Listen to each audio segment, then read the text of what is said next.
Bonjour Thionté. Bonjour, Merci comment d'être tu vas? avec nous. Je vais bien et toi? Ça va grâce à Dieu. Je pense que tu reprends progressivement tes activités du Centre Lys et toute la multitude d'autres projets que tu as. Donc, on va Oui. essayer d'aller vite. Mais au moins, merci d'être là et merci de dégager du temps pour Mhm. venir libérer la parole, comme on dit ici. Je t'en prie. Je vais commencer par te demander de te Je t'en prie, c'est présenter. un plaisir. Ok. Je suis Chonté Silué, passionnée de lecture, d'écriture, d'éducation, de voyage. Je suis blogueuse. Je suis également la responsable du Centre Lys, qui est un espace éducatif à Yopougon. Je suis jeune championne UNICEF pour les enfants, initiatrice du concept Hijab Stories. Donc, ouais, je pense que c'est ça. C'est déjà beaucoup. Tu es une serial entrepreneur. Mais en fait, je vais te demander aussi de parler un peu plus en profondeur de ton parcours académique. Je sais que tu as été un Mhm. moment aux États-Unis. Comment ça s'est passé? Quelles sont les leçons que tu tires de là, etc. D'accord. Donc, j'ai fait mes études primaires et secondaires en Côte d'Ivoire, entre Yopougon, Bassam et Cocody. J'ai eu mon bac D au lycée classique d'Abidjan. Et puis, je suis allée faire les 2 premières années d'université à l'Université internationale de Grand Bassam. Ensuite, j'ai transféré à Atlanta, à Georgia State University, où j'ai fait un master un bachelor en finance. Et ensuite, en 2015-2016, j'ai fait un master en entrepreneuriat social à Hurt International Business School à San Francisco. Donc, voilà un peu mon parcours scolaire. Donc, après ça, j'ai enseigné à l'université de Grand Bassam pendant 2 années, de 2016 à 2018. Et ensuite, j'ai enseigné 1 an en maternelle à IBSA de 2018 à 2019. Et puis, j'ai le Centre Lys que j'ai créé depuis avril 2017 aussi, qui est là. Qui est passé de la finance à l'éducation et comment t'expliques ce grand bond entre deux disciplines qui sont vraiment finalement. D'accord. Alors, généralement, je dis que je suis partie en finance un peu sur un coup de tête parce que je ne savais pas vraiment ce que je voulais faire après le bac. À la base, depuis petite, je disais que je voulais faire médecine et que je voulais créer un hôpital pour les riches et un hôpital pour les moins privilégiés et utiliser l'argent de l'hôpital pour les riches pour pouvoir gérer les frais en fait pour le deuxième hôpital. Mais quand je suis arrivée au second cycle, j'avais une cousine qui était infirmière et qui nous montrait parfois des photos du bloc opératoire. Et franchement, quand je regardais, je me disais non, je ne peux pas supporter de voir ce genre de choses à l'hôpital, ça ne va pas faire. Donc, j'ai décidé de faire autre chose. Sauf que j'ai toujours été passionnée par les lettres, mais je me disais que mon père aurait préféré que je sois dans les sciences. Donc, ça ne m'a même pas traversé l'esprit que je pouvais faire quelque chose à l'université dans les lettres. Il fallait forcément que ce soit quelque chose en rapport avec les chiffres, les sciences. Et quand j'étais en terminale, c'était soit je partais à l'INPHB, soit je partais à IUGB. Et moi, j'avais vraiment envie de partir, de voyager en fait. Et le meilleur moyen de voyager, c'était de partir faire les cours à IUGB et ensuite de transférer aux États-Unis. Donc, j'ai préféré cette option-là. Et pendant la journée carrière, on dit journée carrière, mais c'est plus une journée avec des écoles qui viennent pour nous parler de leur programme. L'étudiant qui est venu parler en fait pour IUGB, il étudiait la finance. Donc, c'est vraiment sur un coup de tête comme ça que je me suis dit, ah tiens, ça a l'air cool, je vais faire finance. Et quand j'ai commencé les cours en fait de finance et quand je suis arrivée aux États-Unis pendant ma dernière année, quand j'ai commencé à prendre les main courses, les core courses, je me suis rendu compte que en fait la finance c'était pas pour moi parce que c'était vraiment, on parlait beaucoup de chiffres, mais on ne parlait pas assez du volet humain derrière. Donc j'avais l'impression que voilà, j'allais juste parler de chiffres, j'allais pas forcément aider directement les gens. Et je me suis rendu compte que c'était juste pas pour moi. Et comme pendant la période, j'ai découvert tout ce qui était engagement communautaire parce que aux États-Unis, tout le monde est engagé dans les clubs, de l'école, les associations. Je me suis dit, j'ai commencé à faire ça, en fait, à être plus engagée. Et j'ai découvert l'entrepreneuriat social. Et je me suis dit, tiens, je vais aller dans l'entrepreneuriat social. Je vais faire un master dans ça. Et c'est pendant mon master que je me prends pour passion. J'ai la passion de l'éducation. Et je me dis, j'ai envie d'avoir une éducation plus interactive. J'ai envie de voir plus de jeunes qui vont apprendre en faisant, en étant acteurs, en fait, dans le processus d'apprentissage plutôt que qu'en se contentant d'écouter le prof et puis de rendre juste ce qu'il dit sur la feuille de copie. Donc, voilà comment je fais la transition finance-éducation. Super. Et l'entrepreneuriat social, c'est une passion que je pense qu'on partage. Qu'est-ce qui, dans l'entrepreneuriat social, te parle et te fait dire, ok, je pense que là, c'est une voie d'avenir et c'est quelque chose que j'aimerais explorer plus en détail. Tu peux faire même un master dans cette discipline-là. L'entrepreneuriat social, en plus, je veux dire, c'est une discipline, on va dire, où c'est un courant de pensée qui n'est pas totalement profité tant que tel. Il y a différentes définitions. Le cadre légal reste encore à être défini, finalement. Donc, ça, qu'est-ce qui te séduit et te donne envie de poursuivre, finalement? D'accord. Alors, entrepreneuriat social, pour moi, je dis toujours, il y a un volet religieux aussi dans mon choix de faire de l'entrepreneuriat social. C'était que je me disais, de manière naturelle, je ne suis pas très gentille, je suis méchante. Mon premier réflexe quand tu me demandes quelque chose, c'est de dire non.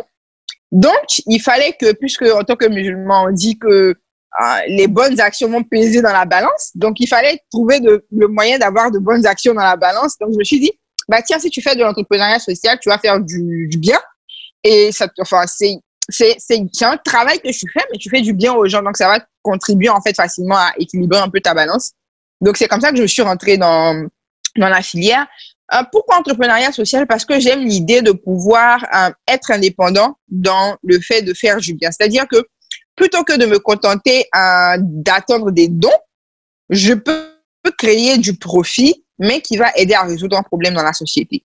Donc, c'est pas, j'ai toujours du mal un peu avec le capitalisme. C'est vrai qu'on baigne tous un peu dedans, hein, qu'on le veuille ou non, mais j'ai du mal, en fait, avec ce volet d'être toujours plus riche, en fait, toujours plus riche, sans forcément vouloir faire du bien, en fait, sans forcément vouloir contribuer à améliorer quelque chose dans sa communauté. Et je trouve que surtout pour les Africains, on en a encore beaucoup plus besoin parce qu'il y a tellement de choses à arranger autour de nous. Donc, l'idée, c'était vraiment de pouvoir essayer de résoudre des problèmes plutôt que de s'asseoir pour se plaindre tout le temps, d'attendre les choses du gouvernement, de pouvoir résoudre des problèmes, mais de pouvoir faire ça en générant des bénéfices également qui vont continuer à être investis dans la cause et ne pas avoir à dépendre de subventions. Pour moi, on peut toujours avoir des subventions, mais il faudrait que ça soit plus un appui pour que même si on n'a pas ces subventions, on n'a pas ces dons-là, on puisse toujours continuer de travailler. Donc, voilà un peu ce que je me dit. OK, alors, 2 questions. Quel est le modèle d'affaires du centre? Finalement, il est autofinancé. Et ensuite, vous recevez des subventions et des dons, mais comme tu l'as si bien, ils viennent beaucoup plus en soutien et en apport supplémentaire. Ils ne sont pas nécessairement au fonctionnement quotidien. Parce que là, c'est vraiment plutôt l'entrepreneur social en moi qui est intéressé, et puis surtout l'universitaire. C'était, à l'époque, j'avais écrit un paper sur la question de l'entrepreneuriat social en Afrique. Et très honnêtement, l'entrepreneuriat social, que ce soit dans les pays aux États-Unis, au Canada et autres, et dans un contexte africain ou en voie de développement, est très totalement. Dans d'autres cas, généralement, c'est que la conclusion de mon paper, c'était de dire, grosso modo, tout entrepreneuriat est un entrepreneuriat social, si tu veux, en Afrique, dans la mesure où il y a tout à faire. Donc, lorsque même tu te lances un petit peu en affaires, ne serait-ce que par la création simplement d'emplois, tu contribues quand même à cela. Mais ça, c'était vraiment c'était très synthétique. Hein. Mais j'aimerais vraiment t'entendre sur quelle est la réalité de l'entrepreneuriat social dans le contexte africain ou en voie de développement. Alors, donc, pour la première question, le modèle, on va dire qu'on a beaucoup plus dépendu des dons quand même, en fait. Nous, on a la chance quand même de ne pas avoir énormément de dépenses puisqu'on ne paye pas de local, on ne paye pas de facture en tant que tel. Les grandes dépenses étaient vraiment le salaire des bibliothécaires et puis l'entretien, les goûters, tout ce genre de choses. Mais le modèle, on va dire, vers lequel on tend et qu'on est en train d'essayer de stabiliser, c'est les subventions croisées. Donc, c'est exactement ce que j'avais envie de faire quand j'étais petite. C'est ce qui ça me fait toujours rigoler de me rendre compte que finalement, ça m'a suivi alors que je ne m'y attendais pas. C'était pas planifié. Mais c'est qu'aujourd'hui, j'essaie de fournir des services payants. Ce qu'on fait déjà, c'est payant, hein, même pour la classe moins privilégiée, on va dire ça comme ça, c'est payant. Mais on va dire qu'on a des services un peu plus payants pour des gens de la classe moyenne, de la classe supérieure qui peuvent payer plus cher. Et ces services-là nous permettent justement de financer ce qu'on fournit à ceux qui sont moins privilégiés. Et en même temps, on a toujours des dons aussi. Les dons, généralement, on n'a pas encore établi un système de dons réguliers. Les dons qui viennent, c'est vraiment les gens qui le font de manière bénévole, qui voient ce qu'on fait et puis qui disent, nous, on a envie d'aider, donc on a envie soit de sponsoriser des abonnements pour des enfants, soit de vous donner de l'argent juste comme ça, on estime que vous pouvez faire ce que vous avez besoin de faire en fait avec ça. Donc, c'est le modèle de subvention croisée qu'on essaie d'établir, mais on a quand même des dons qui nous aident aussi dans nos actions. Est-ce que je pourrais te parler vraiment de l'environnement de l'entrepreneuriat social en Côte d'Ivoire? Je ne sais pas. Comme tu le dis, c'est vrai que on a quand même pas mal d'entreprises qui essaient de résoudre en fait des problèmes dans notre communauté. Mais moi, je dirais pas forcément que tout est entrepreneuriat social. Parce que comme tu le disais, c'est vrai qu'il y a énormément de différences, de définitions parfois qu'on retrouve dans l'entrepreneuriat social. Mais moi, je dis l'entrepreneuriat social, c'est le fait de créer une entreprise ou de générer des profits, si tu veux, qui vont contribuer à résoudre un problème dans la société. Est-ce que la femme lambda qui vend des sacs, par exemple, ou des chaussures fait de l'entrepreneuriat social, ça peut être sujet à débat parce que c'est clair qu'elle crée un emploi, mais en fait, c'est pas exactement la même chose comme quelqu'un, par exemple, qui essaie de faciliter l'accouchement pour les femmes en créant une entreprise, tu vois. Mais si, par exemple, elle crée une marque de sacs pour aider à l'autonomisation de la femme dans une région en particulier, ça dépend. C'est tellement vaste que c'est un peu compliqué à définir comme ça de manière directe. Parfait. Donc, faut avoir un impact social et il faut pouvoir utiliser ses profits pour les réinvestir et pour accroître cet impact quelque part. C'est ça. Donc, on a eu ton parcours académique, tu nous as touché aussi un peu ton passage à l'entrepreneuriat social. Ton parcours académique a mené aux États-Unis, donc dans deux grandes villes américaines, donc Atlanta et San Francisco. Quelle a été ton expérience en tant que personne de la diaspora et quelles a été tes motivations également pour revenir au pays? Est-ce que ça a toujours été en toile de fond, c'est-à-dire tu savais que tu allais retourner, ou est-ce qu'il y a eu un moment comment ça s'est passé? J'ai toujours eu envie de retourner. En fait, limite, j'ai tout fait en fait aux États-Unis. J'ai jamais rêvé de m'installer aux États-Unis. J'avais envie d'y aller parce que j'aime voyager en fait. Et puis c'était toujours bien aussi pour l'anglais, tout ça, découvrir un nouvel univers. Mais je sais que déjà je me rappelle que la première année quand je suis allée, je suis partie en août, je suis rentrée en décembre pour les congés de Noël. Et en 2016, quand je devais graduer pour mon master, je me rappelle qu'il y a eu une période où j'avais l'impression d'étouffer et j'ai demandé à mon père, je dis que je veux rentrer. Et je m'attendais même pas à ce qu'il accepte, mais bizarrement, il a dit, OK, il n'y a pas de souci. Mais là, c'était une période où je me sentais inutile, en fait. Et j'avais tellement envie tu vois, quand on est cette grande envie de changer le monde, qu'on dit en griffe et tout. Mais je me sentais complètement inutile là-bas parce que, ils ont déjà tout fait pratiquement. Et puis, c'est pas chez moi, encore une fois. Et, pour ceux qui ont vécu là-bas, tu vois, tous les problèmes de papier, il faut faire OPT, il faut faire ça, pour pouvoir travailler. Et moi, j'étais en mode, mais pourquoi je vais souffrir autant, en fait, pour chercher à travailler chez les gens alors que mon pays est là? Donc, j'avais toujours envie de revenir parce que pour moi, ce que j'avais appris là-bas devait me servir, en fait, pour améliorer les choses ici. Et je ne me voyais pas dans la posture de critiquer, en fait, ce qui ne va pas sans être là pour vraiment essayer d'apporter ma pierre à l'édifice. Donc, j'ai toujours eu envie de revenir. Donc, c'est ça. Donc, ça, t'as toujours eu cette idée-là. Par contre, comment c'est passé? Finalement, tu l'as dit un peu, ton expérience américaine, c'est surtout ton introduction à la vie associative, finalement. Oui. là, en ce moment, on peut pas ne pas parler des États-Unis et une expérience en tant que toi de la diaspora, mais en tant que personne noire, sans parler du Black Lives Matter.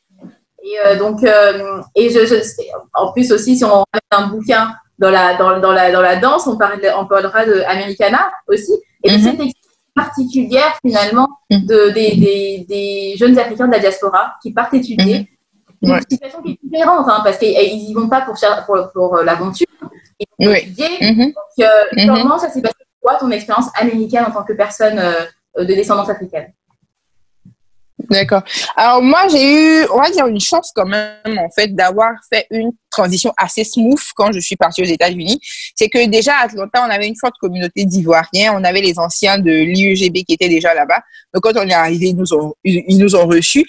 Et c'est une chance, mais en même temps, ça peut être un handicap, en fait, parce que on reste tout le temps entre nous, on parle français tout le temps, donc c'est beaucoup plus difficile. Même si on a un niveau en anglais qui n'est pas trop mal, c'est beaucoup plus difficile de vraiment discuter en anglais avec des natives, des gens qui sont là-bas, parce que on est tout le temps entre nous, donc c'est plus difficile d'améliorer son anglais. Mais ce qui fait qu'on n'était pas totalement dépaysés, tu vois. Je me rappelle qu'il y a des moments où j'étais assise et puis je dis, en fait, donc je suis aux États-Unis comme ça, genre c'est les États-Unis qui sont là comme ça, c'est tout.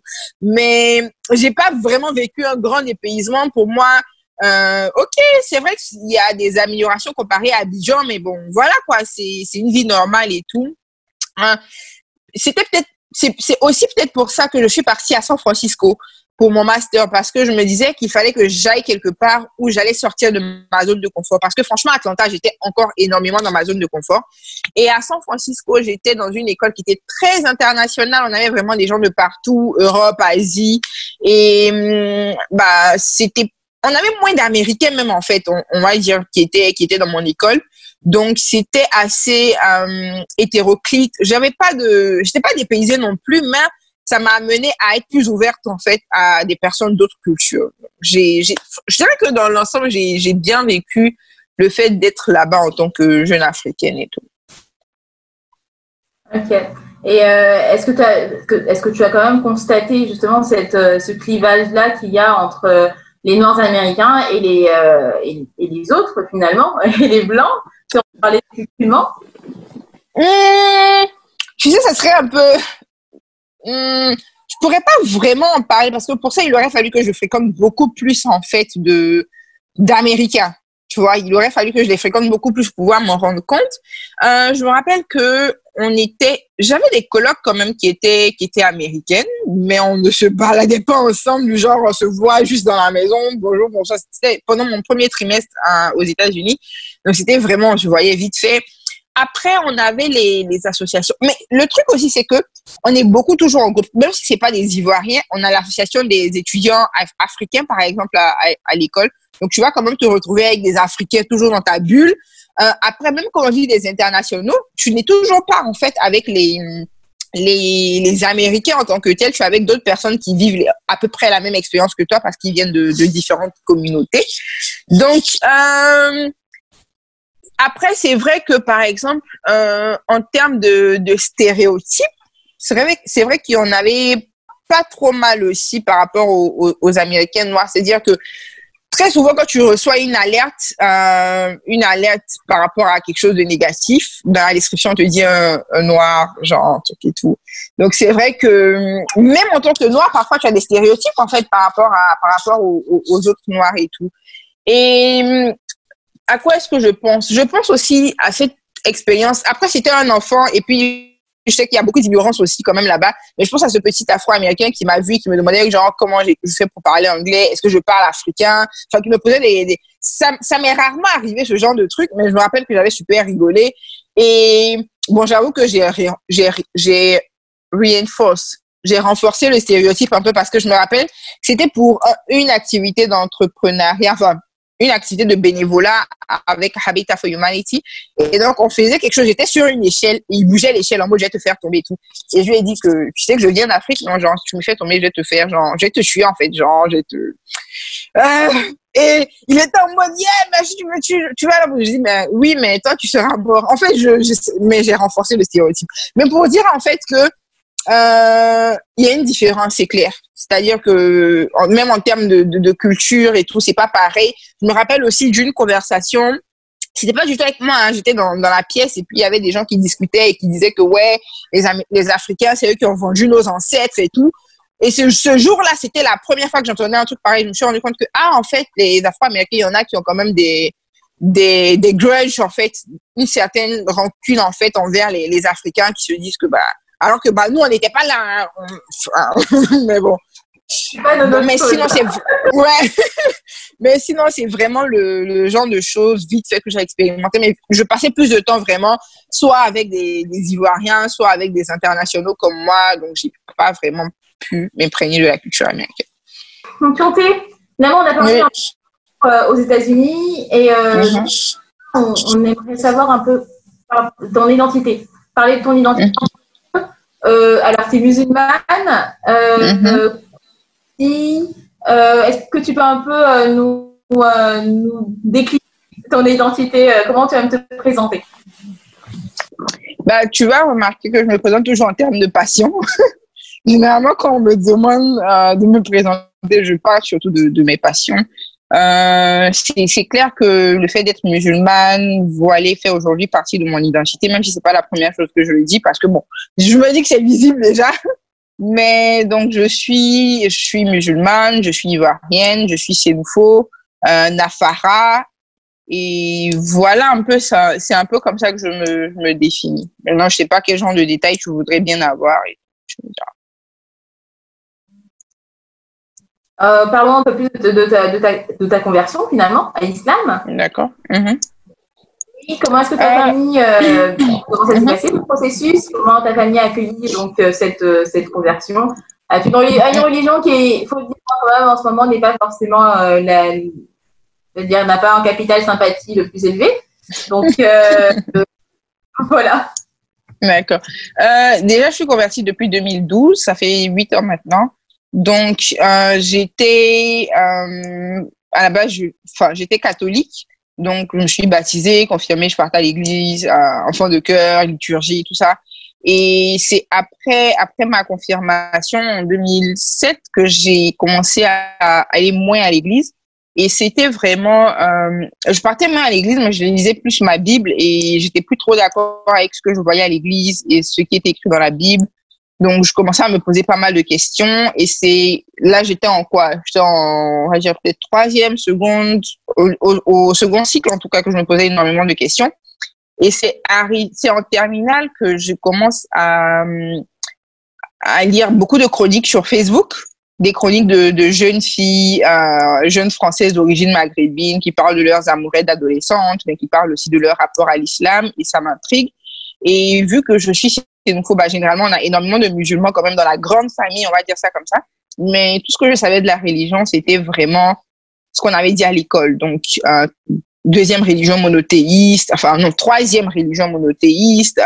le prophète Mohammed, sallallahu alayhi wa sallam, les 5 piliers de l'islam. C'était vraiment les trucs génériques, en fait, que je savais dessus. Et c'est quand je commence à lire ces chroniques-là que je commence à me poser des questions sur l'islam. Et je demande à mon père de m'offrir un Coran. Donc, je commence à lire le Coran en français. Et là, je retrouve les mêmes prophètes, en fait, qu'on avait dans la Bible. Je les retrouve dans l'islam, alors que j'ignorais totalement qu'on parlait de Moïse, d'Ibrahim et de Jésus même, en fait, dans le Coran. Donc, là, j'étais beaucoup plus à l'aise, en fait, avec le rapport du musulman à Dieu, c'est-à-dire sans intermédiaire. De l'unicité en fait de Dieu, on n'a pas la Trinité vraiment, qui était beaucoup plus complexe pour moi à comprendre. Donc j'étais beaucoup plus à l'aise et c'est comme ça que j'ai eu envie de devenir musulmane. J'en ai parlé à mon père qui était assez relax par rapport à ça, qui m'a dit de toutes les façons c'est Dieu, donc ok vas-y. Ma mère c'était plus compliqué, donc l'imam m'avait demandé que j'informe mes parents avant de me convertir. Ma mère, je lui ai dit, elle a rigolé. Ah, tu as un chéri qui veut que tu sois, tu as un chéri qui est musulman ou quoi? Et elle a rigolé. Et j'ai rigolé aussi, comme si, ouais, cool. Mais je me suis dit, je l'ai informé. Et le lendemain, en fait, je suis devenue musulmane. Et c'est là qu'elle a su que c'était vrai. Et au début, c'était compliqué parce que c'est normal, hein, aucun parent n'a envie de voir son enfant suivre un chemin différent du sien. Donc, c'était normal au début. Après, vu que j'étais déjà sur le campus à Bassam, donc la distance aussi a atténué les tensions, on va dire ça comme ça. Et juste après, je suis partie aux États-Unis. Donc, il n'y avait pas vraiment moyen. Enfin, quand on se retrouvait, c'était vraiment plus pour communier parce qu'on ne s'est pas vu depuis longtemps, tout ça. Et au fil du temps, ça va, ça s'est bien passé. Aujourd'hui, parfois, elle m'offre des voiles, des bouts. Parfois, elle prépare nos repas de rupture de jeûne ou des choses comme ça. Mais voilà, quoi, ça s'est bien passé grâce à Dieu. Hijab Stories, dernièrement. Oui. Quel but, alors? Hijab Stories, c'est parti d'un concept. En fait, c'est parti d'une idée très banale, en fait. C'était que le jour de la fête de Ramadan, j'ai eu 2 épisodes en fait où il y a des étrangers qui sont rentrés à la maison alors que j'avais pas mon voile. Et dans ce genre de cas-là, on a toutes sortes de scénarios. La première fois le matin, c'est que c'était un peu comme si j'étais figée en fait et je cherchais mon voile et j'ai une cousine qui a pris mon voile pour le mettre sur moi. Ça m'avait énormément touchée en fait. Elle est pas musulmane mais elle a senti qu'il y avait quelque chose en fait. Et le deuxième truc, c'est que je sortais de la chambre, j'ai croisé un étranger et j'ai tapé un sprint pour rentrer dans la chambre. Et quand je suis rentrée, j'ai éclaté de rire. Et je me suis dit, waouh, c'est sûr que toutes les voilées ont une histoire comme ça, que ça serait drôle de raconter. Donc, à la base, c'était pour raconter une histoire drôle. Et ensuite, je me suis dit, bah, tiens, ce serait bien, en fait, parce que beaucoup de gens ont des préjugés sur les femmes voilées, alors que on a vraiment une pluralité, en fait, de femmes qui portent le voile pour multiples raisons et on a toute une histoire assez particulière par rapport au voile qui serait intéressant de connaître. Après, il y a énormément de background en fait aussi. C'est vrai que c'est pas directement par rapport au background, mais aujourd'hui, on a des femmes voilées qui ont des problèmes pour trouver un emploi à cause de leur voile alors qu'elles ont les compétences requises. On a eu quand même un moment un bad buzz par rapport à une école universitaire qui demandait aux étudiantes en fait de ne pas porter le voile. Donc c'est un peu toutes ces choses-là, toutes ces réflexions aussi qu'on a parfois au quotidien qui ont fait que je me suis dit bah ça serait intéressant parce que je ne connais pas vraiment de grandes plateformes qui donnent la parole aux femmes voilées. Et il y avait aussi une plateforme que j'ai découverte il y a quelques mois qui s'appelle Honesty Talk. C'est pas vraiment un concept de femmes, c'est des femmes voilées qui le font, mais pas forcément en disant on est des femmes voilées, mais plus des femmes musulmanes qui sont réunies sur YouTube et qui discutent autour de différents thèmes en fait, donc dans chaque épisode. Et je me disais, ben, c'est trop cool et on a besoin de ça aussi chez nous. On a besoin d'avoir une plateforme comme ça où les femmes musulmanes et femmes voilées vont partager leur expérience. Donc voilà un peu. Ah non, je trouve ça super et très très bienvenu parce que c'est vrai, comme tu le dis, hein, les femmes voilées sont invisibilisées de la place publique et ouais. C'est vrai que Hijab Story permet ça. Ça permet de au moins avoir présenté une diversité de parcours qui m'ont mené à ce geste-là. Souvent, c'est des décisions personnelles, consensuelles, réfléchies, etc. Et je trouve que c'est très bien de déconstruire cette idée-là de la femme voilée soumise et qui n'a pas son mot à dire dans son processus d'émancipation. Parce que souvent, c'est un processus d'émancipation, c'est pas forcément un processus d'imposition de l'externe, quoi. Tout à fait. J'allais juste rebondir un peu sur la question du voile et la question justement de, comme l'a dit Aïcha, c'est le fait qu'il y a une pluralité, il y a une histoire, mais aussi c'est très souvent donc sur fond d'émancipation. Et je sais que tu l'as dit sur les réseaux sociaux et j'étais comme yes, tu as prononcé le F-word d'être féministe. Yeah. Et donc j'aimerais t'entendre sur ça justement parce que le féminisme et l'islam sont perçus comme étant antinomiques aux antipodes. Signer ces deux appartenances-là et faire sens finalement. Ouais. En fait, tu sais, tu as des féministes qui vont estimer que je suis pas féministe parce que je suis voilée. Et tu as des musulmans qui vont me dire, non, faut pas te dire comme féministe parce que les féministes, c'est des femmes qui n'ont pas de valeur, qui n'ont pas de pudeur et tout ceci. Et moi, au final, je suis dans un mood en fait, je me définis comme je veux. Enfin, chacun fait ce qu'il veut, c'est son problème. Moi, j'estime que voilà ce que je pense, en fait. Pour moi, le féminisme, c'est le fait de vouloir, en fait, les mêmes droits et les mêmes opportunités pour les hommes et les femmes. Point, ça s'arrête là. Et chacun le vit comme il le veut. C'est-à-dire qu'une femme au foyer peut être une féministe. Elle a juste décidé de rester à la maison parce qu'elle a envie d'être proche de ses enfants, tu vois. Une femme chef d'entreprise, elle est féministe. Enfin, chacune vit, en fait, pour moi, c'est de pouvoir laisser chacun faire ce qu'il a envie de faire selon ses propres besoins, que rien ne soit imposé à qui que ce soit parce qu'il est homme ou parce que c'est une femme. En fait, mon problème, c'est qu'on puisse restreindre les gens par rapport à leur sexe. Donc, pour moi, chacun est libre de faire ce qu'il veut tant que c'est en accord avec ses propres valeurs, tant que ça ne fait pas de mal à quiconque. Donc, voilà quoi. Après, c'est pas parce que des féministes font telle ou telle chose que ça veut dire que ça me correspond. Et je dis toujours aux gens que c'est trop facile, en fait, d'utiliser ça pour justifier parce que c'est comme ça que d'autres voient des musulmans, ils regardent les terroristes et ils mettent tout le monde dans le même bateau. Donc, je dis, moi, je me définis comme je me définis. Après, les autres, c'est leur problème.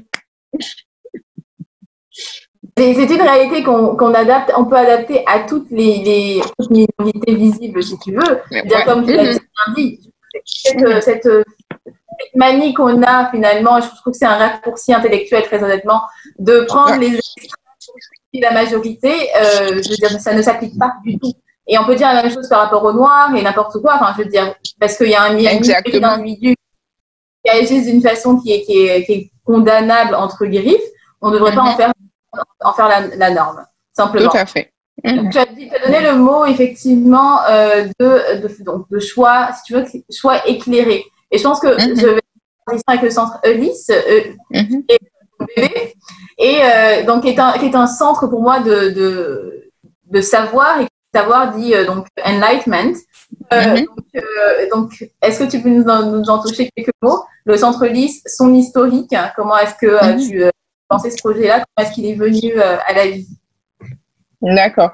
Donc, comme j'ai dit, ma passion pour l'éducation, elle est née pendant mon programme de master en entrepreneuriat social. C'était vraiment que j'avais des cours qui étaient très interactifs, où on était amené à réfléchir à des projets, à monter des trucs et faire des présentations en classe. Donc, ça changeait carrément de tout ce à quoi j'étais habituée par le passé. Et je m'étais dit, moi, j'ai envie de transformer l'éducation en Côte d'Ivoire. J'ai envie d'avoir une éducation comme ça, où les élèves travaillent vraiment sur les choses, où ils ont le droit à la parole, où ils disent ce qu'ils pensent. Et quand je suis rentrée, je me suis dit, il faut que je commence quelque part. Donc, pour avoir plus d'expérience dans le domaine de l'éducation de manière générale, j'ai commencé à enseigner dans mon ancienne université à Bassam. Et pendant que j'étais là-bas, je me disais que je vais garder mon salaire et puis investir dans une entreprise sociale. Et pendant la même période, j'ai lu Père riche, Père pauvre de Robert Kiyosaki. Et dedans, il a raconté que lui, quand il était plus jeune, il a créé une sorte de petite bibliothèque dans le garage du père de son ami. Il avait 9 ans et je me suis dit, moi, j'ai énormément de livres. Je parle de livres tout le temps sur les réseaux sociaux. Pourquoi pas créer une bibliothèque? Comme ça, tu as un espace, en fait, où tu peux tester toutes les idées que tu as dans le domaine de l'éducation. Et puis, essayer de montrer aux autres, en fait, que c'est possible. Tu peux faire des petites activités, en fait, chez eux, juste pour ouvrir l'esprit des enfants ou des jeunes de manière générale. Donc, c'est un peu comme ça que j'ai décidé d'ouvrir le centre Ulysse. Donc, avoir une bibliothèque comme base, parce que pour moi, le livre, c'est vraiment la base, en fait, pour s'éduquer soi-même. Donc, c'est comme ça que j'ai créé la bibliothèque. Ensuite, on a rajouté des activités annexes, comme les cours d'informatique, des cours d'anglais, des ateliers de vacances, des ateliers de peinture, des sorties éducatives. Pour moi, c'était en fait donner envie d'apprendre aux enfants sans qu'ils ne sentent que ce soit comme un fardeau, en fait. Qu'ils prennent plaisir à apprendre, qu'ils s'amusent, que ce soit un peu, je crois que c'est Starbucks qui parle du 3e endroit, donc que ce soit le 3e endroit entre l'école et la maison où ils ont envie d'être, en fait. Donc, voilà un peu comment le centre a été créé. Ok. Donc, le centre comme tiers-lieu, c'est ça, en fait, exactement. Donc, d'apprentissage. C'est ça. Je pense que tu l'as dit, vouloir repenser, refonder, finalement, l'éducation en Côte d'Évoire. C'est un projet titanesque. Tu commences à ton niveau. Selon toi, en fait, qu'est-ce qu'il faut inculquer quelque part à la jeunesse africaine pour la préparer aux défis d'aujourd'hui, mais surtout aux défis de demain? Donc, on parle de développement durable, de changement climatique et autres. Donc, qu'est-ce qu'il faut réussir à inculquer à cette jeunesse-là pour moi, la base, c'est déjà le goût du savoir, en fait, le goût de l'éducation, le goût de l'apprentissage. On a énormément de choses qu'on sait qu'on a besoin d'inculquer, comme la discipline, le respect. On le voit aujourd'hui avec les jeunes qui se lèvent pour dire que on veut aller en congé pour la Saint-Valentin, donc on fait des grèves où on casse tout. Donc c'est clair que à ce niveau-là, il y a énormément de choses à faire en termes de citoyenneté, même qu'on puisse comprendre que quand on casse des choses, en fait, c'est contre nous-mêmes, en fait. Quand on décide de faire des grèves, c'est nous que ça pénalise au final, ça nous pénalise plus qu'autre chose. Mais je pense que c'est surtout aussi le goût du savoir, parce que aujourd'hui, l'école ne peut pas tout faire, en fait. C'est-à-dire que l'idée, c'est de réformer le système éducatif en lui-même. Mais sauf que, comme tu l'as dit tout à l'heure, c'est un projet titanesque.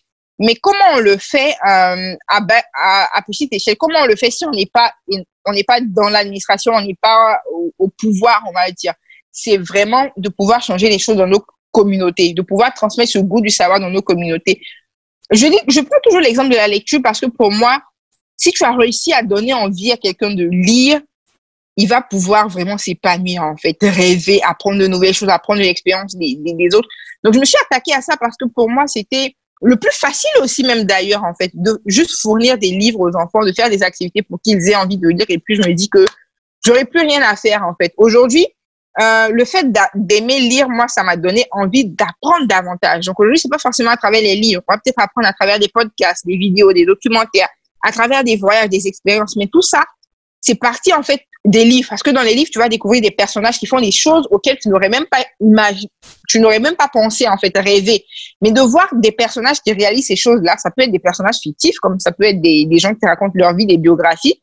Mais ça te dit, ah, c'est possible, en fait. Tu vois, imagine un enfant qui lit la biographie d'Elon Musk, qui te dit que lui, il veut coloniser la planète Mars. C'est-à-dire que moi, je lis ça et puis je me dis, ah, en fait, moi, je dis que je veux changer l'éducation, mais enfin, moi, ce que je veux faire, c'est rien comparé à ce que lui, il a envie de faire, en fait. Donc, quand tu vois des gens qui sont fous comme ça, tu te dis, bah, finalement, moi, je suis pas folle. Donc, c'est le goût du savoir, le goût du livre, l'amour, en fait, qu'il faudrait inculquer avant tout. Effectivement, la lecture, je pense que c'est le premier, disons, ça t'ouvre le champ des possibles, finalement. Et c'est, de la même façon, on aime dire que le football, c'est une porte d'entrée au sport parce que il te faut pas grand chose, hein. Tu as juste besoin d'un ballon et tu commences à jouer. Je pense que c'est vraiment une porte d'entrée, en tout cas, au savoir. Et aussi, donc, je veux dire, comme on dit, à travers un bouquin, tu peux le monde entier, finalement. Donc, ça, c'est assez intéressant. Donc, à quoi ça ressemble une journée typique au Centre Lys? Qu'est-ce que les enfants font? Donc, quelle est la programmation? Alors, déjà, on est ouvert du lundi au samedi de 8h à 17h. Les programmes changent, en fait. Généralement, tous les jours, les enfants viennent, ils lisent comme ils veulent, on ne les suit pas particulièrement. Ce sont les mercredis et les samedis qu'on organise des activités. Donc, pendant l'année scolaire, les mercredis, parfois, ils ont des ateliers de dessin l'après-midi, des ateliers de peinture. Les samedis, on avait des cours. Donc, actuellement, ça a totalement changé avec la crise, tout ça, mais on avait des cours d'informatique, des cours d'anglais, des sessions de lecture. On a tout le temps des sessions de lecture. Pendant les vacances, on a 2 semaines pendant lesquelles on fait un camp de vacances. Donc, un mini camp de vacances, en fait. Ils viennent le matin, ils repartent à midi pour manger, ils reviennent le soir. Et l'année dernière, on l'a fait sur un thème. C'était les objectifs de développement durable. Donc là, chaque jour, on abordait des objectifs en particulier. On leur expliquait en quoi ça consiste, comment est-ce qu'ils peuvent faire des choses à leur humble niveau. On lisait sur le sujet. Donc, ça varie vraiment, en fait. Ça peut varier aussi en fonction des bénévoles. Des gens, ça peut être vous, par exemple, qui avez envie de venir faire des activités en particulier avec les enfants, leur partager une passion, vous venez, vous faites ce que vous voulez. Mais sinon, généralement, les samedis, on essaie d'avoir des sessions de lecture avec eux. Là, pour les vacances, on prévoit d'essayer chaque samedi au moins de faire une petite sortie dans le quartier. Donc, aller faire des séances de lecture carrément hors du centre, dans le quartier avec des enfants de la zone. Mais généralement, les samedis, on essaie de prévoir un goûter. Donc, on va faire des activités, lecture, autre chose. On a du sport aussi qu'on fait parfois avec un prof DPS. Donc, quand on va finir tout ça le soir, ils vont avoir des beignets ou autre chose et puis rentrer à la maison. À quoi va ressembler le Centre Ulysse dans 10 ans? On aimerait vraiment avoir plein de centres Ulysse. Donc, l'un des programmes qu'on fait aussi, qu'on a démarré l'année dernière pendant les vacances, c'était des tournées à l'intérieur du pays.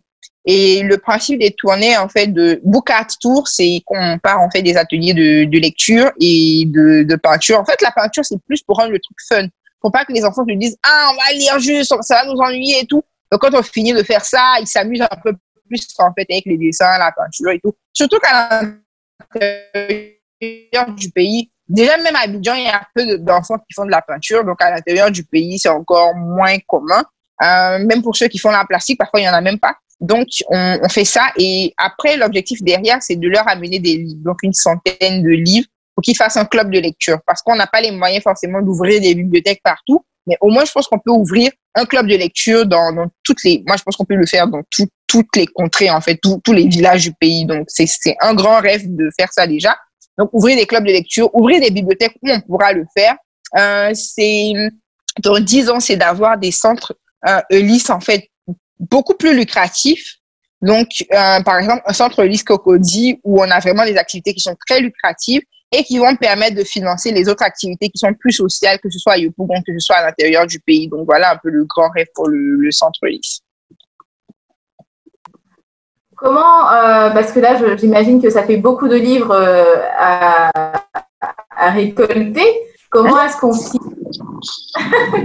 prend pour soutenir pour nos auditeurs et auditrices qui seraient vous apportez les livres ou vous apportez de l'argent. Nous, on achète les livres. Hein. Aujourd'hui, on a le centre, j'ai commencé les 100 premiers livres du centre, c'était mes propres livres que j'avais achetés, soit dans ma bibliothèque personnelle, soit des livres que j'avais, parce que je faisais des ateliers de lecture avec les élèves de l'école qui est juste en face du centre. Donc, j'avais commencé à acheter pas mal de livres jeunesse dans les librairies par terre. J'en ai acheté après dans les salons de livres avec les maisons d'édition. Et puis après, la majorité des livres que j'ai reçus, ce sont des dons. Plus de 90% des livres de la bibliothèque et on a des ambassades, enfin vraiment tout le monde. Donc pour les auditeurs, si vous avez des livres qui sont à la maison que personne ne lit, vous pouvez nous les offrir. Vous pouvez acheter des livres directement avec des maisons d'édition. Vous pouvez nous offrir de l'argent, on va acheter nos livres directement. Peu importe en fait. Et quand on prend le cas de Bookart par exemple, vous pouvez décider de sponsoriser. On a essayé de faire un petit plan pour voir combien ça coûte pour le voyage, pour les ateliers, pour les livres. Donc, on peut décider de sponsoriser aussi le voyage et ça inclut les livres pour les clubs de lecture, quoi. Mais je suis confiante parce que, comme je dis, à la base, quand j'ai commencé, c'était pas dans l'idée de demander aux gens, en fait, de nous aider. Et les dons sont toujours venus de manière spontanée, tu vois. Tu t'y attends pas et puis quelqu'un qui te connaît même pas, en fait, qui n'est même pas en Côte d'Ivoire, qui dit, j'ai envie d'aider. Donc, voilà, je sais que même pour la tournée, si on a envie, si on est à fond, on aura, Inch'Allah, des gens qui vont vraiment soutenir parce que beaucoup de personnes ont envie de faire ce genre de choses, mais ne savent pas par où commencer, ne savent pas quoi faire. Donc, quand tu commences comme ça leur donne les pistes, en fait, pour, voilà, essayer d'accompagner. Exact. Moi, ma dernière question pour toi, Tchonté, c'est de savoir le retour des parents, justement. Parce que souvent les enfants n'ont pas une diversité d'activités. Et ce que le centre Ulysse permet, c'est un centre où on peut avoir des activités pour les enfants et exposer à différents types de l'art plastique, de la lecture, etc. Donc, quel est le retour des parents? C'est drôle parce que justement, j'ai eu... tu sais, on va dire... Parlons un peu de deux types de parents. Je sais pas si je dirais deux types de parents, mais on a les parents du centre Ulysse Mère qui est à Yopougon. Et puis on avait commencé des ateliers aux deux plateaux qui étaient tous les samedis Bookart où on faisait lecture et puis activités de dessin, activités créatives. Là, on a arrêté à cause de la situation, la crise sanitaire, mais c'était bien aussi. Et par exemple, je crois que c'était le samedi dernier. On était allé faire une séance dans la rue et quand on retournait au centre, j'ai croisé la maman d'un enfant qui m'a dit qu'elle aimait beaucoup ça en fait parce que pour les parents, c'est rassurant de savoir que les enfants sont à la bibliothèque, ils sont pas dans la rue ou ils sont pas n'importe où en train de faire je ne sais quoi. Surtout que quand même Yopougon, on a tellement de préjugés sur Yopougon et on n'a pas énormément d'activités en fait que les enfants pourraient faire quand ils sont pas à l'école. Donc c'est soit ils vont jouer au ballon dans la rue ou ils vont aller faire autre chose. Donc les parents sont très contents. Et pour la petite histoire, l'année dernière, on a organisé un atelier parents-enfants où on a fabriqué des trousses à partir de bouteilles en plastique. Donc, c'était fun, en fait. Les parents se sont dit, en fait, on voit ce que nos enfants viennent faire quand ils viennent ici. Donc, on a énormément de très bons retours par rapport aux parents. Pareil pour les parents aussi, pour les ateliers des deux plateaux. Moi, j'étais surprise par l'engouement des gens parce qu'effectivement, les gens ont envie que les enfants fassent ce genre de choses, mais ça n'existe pas. Donc, tout le monde est content parce que ça permet de transmettre le goût de la lecture aux enfants, le goût même des activités manuelles et surtout, ça les éloigne des écrans de téléphone, de télévision, tout ça. Donc, voilà, on a eu très bons retours avec les parents. Justement, pour la question sur les parents, moi, je suis une grande fan des mini-capsules vidéo que tu fais avec ta maman où tu nous apprends à parler de ces disons, il faut que je m'en sorte avec le Dula, mais je pense que c'est fondamental. On a tendance à perdre finalement ce savoir-là de local. Ouais. Donc, comment t'es venue l'idée de faire de faire ça et comment est-ce que tu as marqué ta mère, surtout dans un projet? Tu sais, c'est que c'était à San Francisco en fait qu'on a commencé les vidéos. Donc, je me rappelle que j'avais lu un article je crois que c'était c'était un Asiatique qui a écrit un article. Donc, sa mère, en fait, avait sa grand-mère ou sa mère à elle qui est décédée et elle s'est rendue compte que sa grand-mère avait plein de recettes qu'elle n'a pas apprises, en fait. Et elle n'avait aucune archive pour pouvoir connaître ces recettes et pouvoir les transmettre. Et donc, son époux et elle ont décidé de faire des vidéos pour que leur fils puisse plus tard avoir les recettes, en fait, on va dire chinoises de leur culture et tout. Et j'ai trouvé l'idée très belle. En fait, je me suis dit, c'est magnifique. Ça veut dire que nous aussi, on pourrait essayer de transmettre, en fait, nos cultures en gardant les archives. Et ça me fait penser à Amadou Ampateba, dont on parlait tout à l'heure, Marie, qui justement a commencé à écrire parce qu'il s'est rendu compte qu'on est un peuple d'oralité et on n'a pas d'archives. Donc, on a plein de choses comme ça qu'on perd. Et moi, je parle pas ma langue maternelle. Je suis très minime, très basique, en fait, en termes de niveau pour le sénoufo. Et je me suis dit que j'ai envie d'apprendre. Et tout le temps, mes parents me faisaient des reproches. Mais toi, je comprends pas. Et moi, je disais, si je comprends pas, en fait, qui est censé m'apprendre et tout? Et ma mère était là, donc je m'étais dit, je vais faire une vidéo pour apprendre à parler sénoufo, mais je peux pas faire tout seul. Elle était là, je lui ai dit, assieds-toi, en fait, je vais essayer de placer la caméra pour voir. Et elle était assise et j'ai commencé à lui poser des questions. Et finalement, je dis, en fait, je garde ça au lieu de me fatiguer. Et c'est comme ça qu'on a commencé à faire les vidéos. Elle me fuit un peu, hein, ça fait longtemps qu'on n'a pas fait de vidéos. Elle me fuyait. Elle dit que toutes les fois, je la paye pas et je l'exploite et tout. Mais c'est fun. Et puis, en même temps, c'est vrai que ça crée encore plus de liens aussi de faire ça avec sa maman. C'est une activité fun. Et moi-même, ça m'a vraiment permis d'améliorer mon niveau en sénoufo. Et j'ai été contente de voir que ça aidait plusieurs autres des racines en griffe comme moi. Je pense que c'est vraiment une initiative qui devrait être répliquée sur l'étendue du territoire. Avec ouais. D'ailleurs, ça me fait penser, effectivement, comme tu as soulevé Ampateba, et tu sais, il y a cette croyance assez forte que les Noirs n'aiment pas lire, et ce que je relation totale. Mais je pense aussi, tu me diras, donneras ton avis, je pense une des raisons aussi de notre rapport à la lecture qui est différente est-ce qu'elle ne vient pas justement de cette oralité-là? Justement, on a des traditions qui transmettent les histoires de manière orale. Je veux dire, moi, mes parents nous ont toujours expliqué comment ça se passe au village, avec eux, les contes autour du feu, etc. Donc, je pense que c'est également parce qu'on a perdu ce tissu social-là qu'on avait, donc comment ça se faisait dans nos villages, que aujourd'hui, on a cette fausse impression qu'on ne sait pas lire ou qu'on n'est pas intéressé à tout ce qui touche la lecture, enfin, en tout cas, cette culture historique de l'histoire, finalement. Oui, c'est clair que le fait qu'on soit un peu d'oralité joue un rôle aussi dans le fait qu'on ne lise pas beaucoup. On va dire ça peut-être si on nous compare à d'autres peuples, c'est une histoire de culture, c'est pas forcément qu'on ne lit pas beaucoup. Si tu vas dans d'autres pays aussi, qui sont peut-être plus développés, tu vas te rendre compte que, par exemple, des gens qui viennent de milieux moins privilégiés lisent moins, parce qu'on n'a juste pas la culture, en fait, de la lecture. Donc, c'est pas forcément parce que, on n'a pas envie de lire ou quoi que ce soit. C'est pour ça que nous, on travaille avec des enfants. Parce que même des gens qui ont les moyens, si ça fait pas partie de leur culture, s'ils se disent pas que c'est important, ils vont pas lire, en fait. C'est aussi simple. Donc, pour moi, c'est déjà de développer cette culture-là et de rapprocher les livres, en fait, des gens. Parce que tu peux pas demander à quelqu'un de faire quelque chose qui n'est même pas qui fait pas partie de son environnement, en fait. Donc, c'est comme ça aussi quand on a commencé notre book art tour à l'intérieur du pays, où le premier atelier, c'était à Maple, entre Mans et Danalé. Et on leur disait, lisez, c'est important et tout. Et pendant que je fais le truc, je me rends compte que, en fait, c'est un peu stupide de leur dire de lire alors qu'il n'y a pas de bibliothèque, il n'y a pas de librairie même pour acheter des livres. C'est comme ça qu'on a eu l'idée de dire, on va leur envoyer des livres pour faire des clubs de lecture. Donc, quand on dit que le noir ne lit pas, c'est parce que le noir n'a pas tellement, énormément de personnes n'ont pas vraiment accès aux livres et ça fait pas partie de leur culture. Donc, c'est pas, nous qui avons eu accès aux livres, on est des noirs ici, on lit, tu vois. C'est pas comme si c'est dans les gènes, en fait, pour dire que, dans les gènes du noir, il y a, je sais pas, quelque chose qui est multi-lectures. Donc, voilà. Pour moi, c'est juste un problème de culture et d'accessibilité.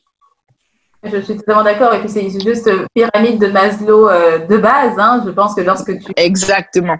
Sur, je veux dire, tu penses à ta subsistance, ben, forcément, la lecture devient comme un luxe, tout simplement. Et trouver des livres est véritablement un luxe. Ben, merci énormément, Tonté, d'avoir pris le temps de nous transmettre ta passion, je pense. C'est une passion qu'on partage avec toi et on espère donner des idées d'implication à celles et ceux qui nous écoutent.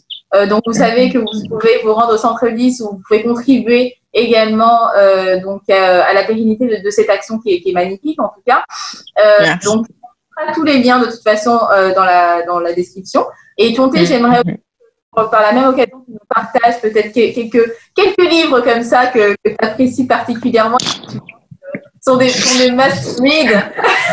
Comment je fais pour parler juste de quelques livres? Bah, déjà, tous les romans de Chimamanda Ngozi Adichie. Absolument. Tous ces romans, Purple Hibiscus, Half of a Yellow Sun, Americana. Pourquoi? Parce qu'elle aussi, elle a contribué fortement à mon envie d'en savoir davantage sur ma culture. Limite, quand tu la lis parler, tu la lis sur sa culture Igbo, quand tu vois les phrases, limite, tu es jalouse, en fait, tu vois. Donc, elle a énormément contribué à mon envie d'en savoir davantage sur ma culture. Je vais parler de livres un peu plus récents que j'ai lus. Tu as Born a Crime de Trevor Noah qui te parle de l'apartheid, d'identité, en fait, en tant que noire, en tant que métisse. Tu as Sophie, mon amour, dont on a parlé aussi, toi et moi, en termes de spiritualité, que ce soit pour des musulmans ou des non-musulmans, c'est un très beau livre, franchement, d'amour, de spiritualité. Tu as Ségou de Marie Scondé que je recommande. Oh mon Dieu, ça c'est mon deuxième, ouais. Ça c'est, ouais. Tu vois, tu as Ségou et tu as son autobiographie aussi, La vie sans phare, oui, qui est également magnifique. C'est douloureux. Oui, ouais, et franchement, c'est beau. On a parlé dans Patéba, donc tu as l'étrange destin de Wangra. Tu as Oui, mon commandant dans Patéba que j'ai également beaucoup apprécié. Qui d'autre? Au moins un Ivoirien. Debout payé, Goz. Debout payé. Tu as Debout payé, franchement. Debout payé de Goz qui est magnifique. Tu as aussi, on va pas finir si je parle de livre, hein. Tu as Le Grand Masque à Monty d'Atita Ino, qui est une très belle histoire aussi. Tu as La Révolte d'Afiba de Regina Yaou, qui nous parle vraiment, qui est quand même pour moi un roman très engagé, en fait, par rapport aux femmes. Tu as Une si longue lettre de Mariam Abba. Il y a tellement de livres. Si je continue, on va pas finir. On passe à un autre podcast pour parler Oui, je suis in, quand vous voulez. Mais entre-temps, on finit généralement ce podcast en demandant quel est ton dimanche parfait à Abidjan. Je pense que toi, j'ai quelques éléments de réponse. C'est quoi tes éléments? Entouré de bouquins, certainement avec tes enfants. En train de manger de la loco. Aïssa, tu me connais. Franchement, un dimanche parfait, c'est, oui, je dirais un dimanche où tu as le temps de lire, peut-être de voir un peu quelques amis, parce que le dimanche à Abidjan, la circulation est plus fluide, donc c'est propice en fait pour sortir un peu, peut-être aller dans un resto avec des amis, et puis voilà, lire, glace, et puis manger, un resto, ouais, c'est ça. Foodie et food lover. Parfait. Yeah, exactly. En tout cas, merci beaucoup, Tonté. Je t'en prie. Les auditeurs et auditrices vont prendre un plaisir immense à t'écouter comme nous aussi, on a pris plaisir à t'écouter. Et je pense que ce qu'on retient, c'est l'importance d'agir. Même si l'idée n'est pas forcément totalement terminée, en tout cas peaufinée, etc. Oui. Donc, d'abord, et surtout lorsqu'on sait que c'est un impact clair. Donc, voilà, faut pas s'empêcher de rêver et faut pas s'empêcher d'agir, tout simplement. Exactement. C'était un plaisir pour moi d'être avec vous. Je vous en prie. Merci.